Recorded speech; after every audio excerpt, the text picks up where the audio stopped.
Hello friends, how are you?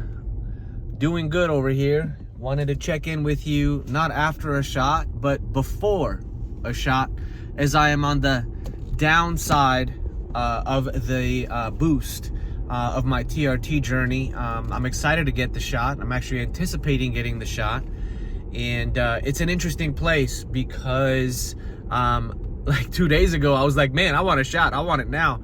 And so I'm noticing this anticipation for the hormone.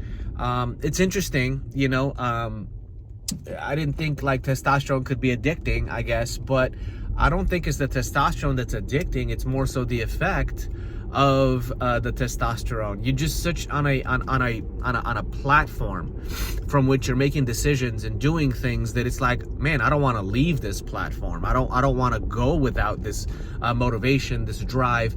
Another subject I wanted to talk about and discuss, I talked about depression a little bit, and I think that low testosterone probably plays into that. You know, I'm not surprised, right? Because low motivation, you know, low ambition for life, for what you want to do, low energy. I could see how that could lead to depression, to where you don't feel like your life is going anywhere. But today I wanted to talk about sex drive. And, you know, I've been married for 16 years now. And one of the things that happens after you've been married for 16 years is you're just not, you know, a hound dog as a guy. You're just not a hound dog anymore as you were in your teen years. You know, I'm pushing 41 now. And things just kind of even out. But, you know, our intimacy level has not gone down. Like, my desire for it has not gone down. My need for it is kind of like what's gone down. I've been able to take those urges and redirect them in other areas of my life, you know, like being a parent, like pursuing my career, like moving my family across country. And so I've been able to rechannel some of those desires where in my younger years, those desires were directing me. I'd had to go to the house party where the girls were at, you know. I had to be in environments where I might have a shot, you know, to be able to go home with a girl that night, you know, stuff like that.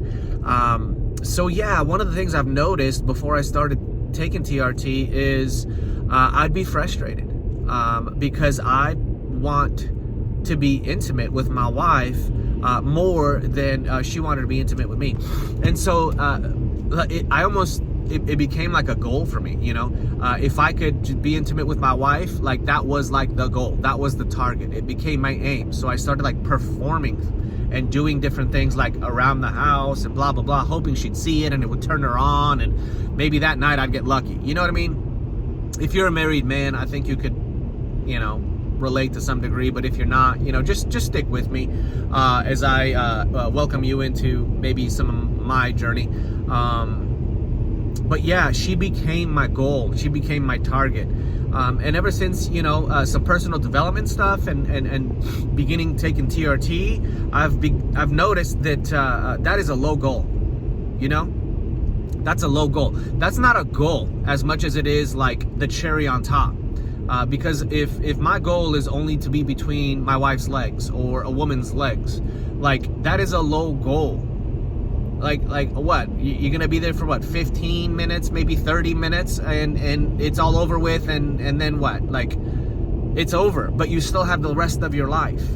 And so if all you're doing is chasing that experience, that high, that sexual high, it is a cheap goal. The goal should always be to build yourself up into a person, into a man that your wife can follow, that your wife can respect, that your wife can trust, and she'll willingly come alongside and give you what you need. But as you allow her to become your goal, like, what is she trusting you with?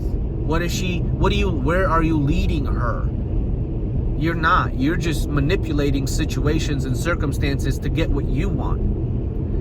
And so you have to be careful, because TRT will increase your sexual desire. It will increase how much, like, bro, I've woken up with morning wood like every day for the last month, and I don't remember the last time that happened. Like, I'll wake up in the middle of the night with a woody, And it's like, okay, I remember these days back in high school, you know, but here they are again in my 40s.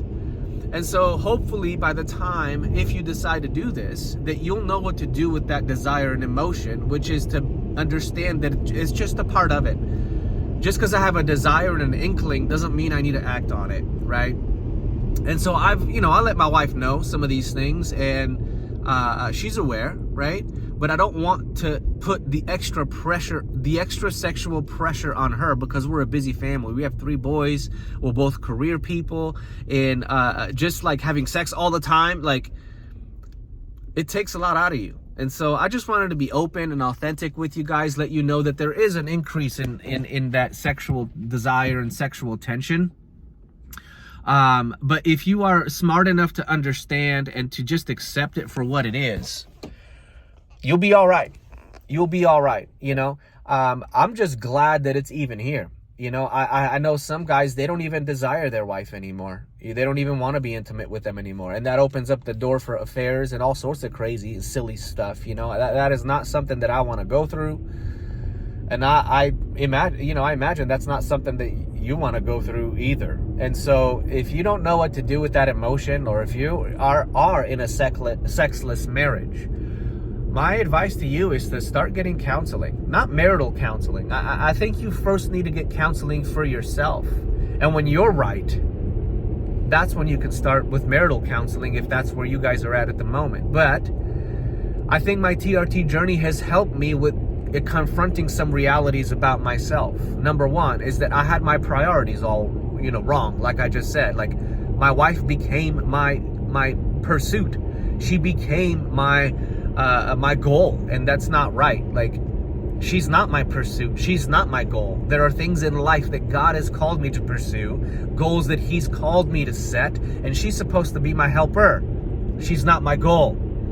And so just that little shift alone, and having the internal dialogue to say, the ultimate goal in this life is not to get between my wife's legs or a woman's legs. That has helped me so much, because now the question becomes, well, if that's not my goal, if that's not my pursuit, what is it? And so right now, I know that my goal and my pursuit is to have, number one, a healthy marriage so that my kids can be healthy. And once my house is healthy, that's when my house can make moves. You know, we're out here in Texas, and I'll welcome you into my life more and more. You know, we have some land. We're going to build a house. We're going to build a nonprofit out here. We're going to build a business on it. Like, there's so much like crap in the news right now. And if the news dictated your reality, you'd be a sad person. They're saying banks are going under. The American economy is going to crash. Russia is at war with Ukraine, blah, blah, blah, blah, blah, blah, blah. You know, all this stuff. Like, yeah, that's the world's reality. But I cannot control the world's reality. I can just control my reality. And so be careful and not letting yourself get drowned out in what they want your reality to be, because you will be a depressed, sad, miserable person. So here we are. I'm looking at the sunrise here on my way to work, making this video for you guys. I'm going to slip into the clinic later today. I'll probably do an update after it, kind of like, you know, how I'm feeling and all that. But just wanted to encourage you guys, like, pursuing a woman or a sexual encounter is not the primary goal of this life. I know that when you're in your teens and into your young adult years of your 20s, it's a desire that is so difficult to put down. But listen, like, you becoming who you were designed and created to be is more important than you connecting and hooking up with a chick. She doesn't have what you need. She just is a band-aid to what you know you need to be addressing. And what you need to be addressing is finding out who you are. And you cannot do that in between a woman's legs. I'll be honest with you. That is when a man is the most vulnerable, is when he is in between the legs of a woman. How do I know that? Well, if you don't know by now, this is a Christian channel. This is a biblical channel. And I'm reminded of Samson. Samson was the most gifted, the most talented, the most handsome, the most strong judge is what they called them back then. He was a judge of Israel. You can read about him in Judges. But he was a deliverer in Israel, and nothing could take him down. But you know what did take him down? Delilah, a woman, a beautiful, seductive, very feminine woman who had ulterior motives. When was Samson the most vulnerable? When he was between Delilah's legs.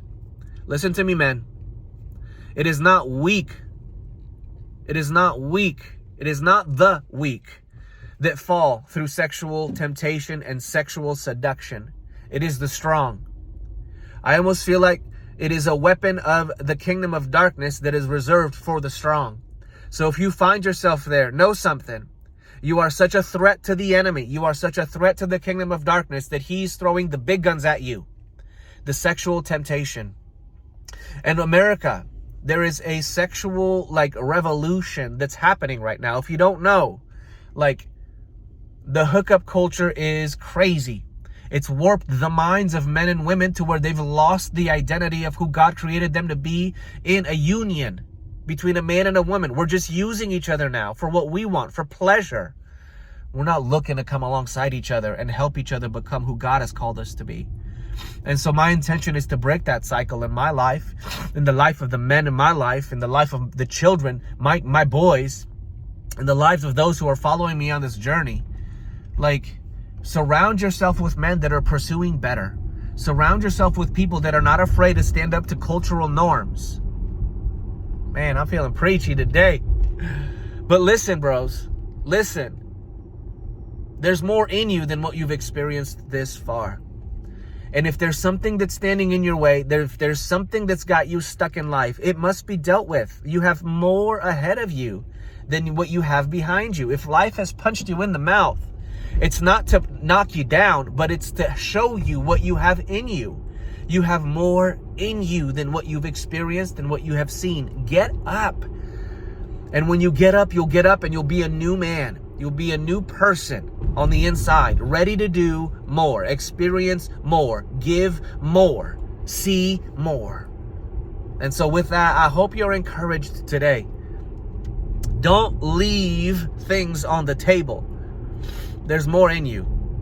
With that, have a great one, and I'll see you on the next video.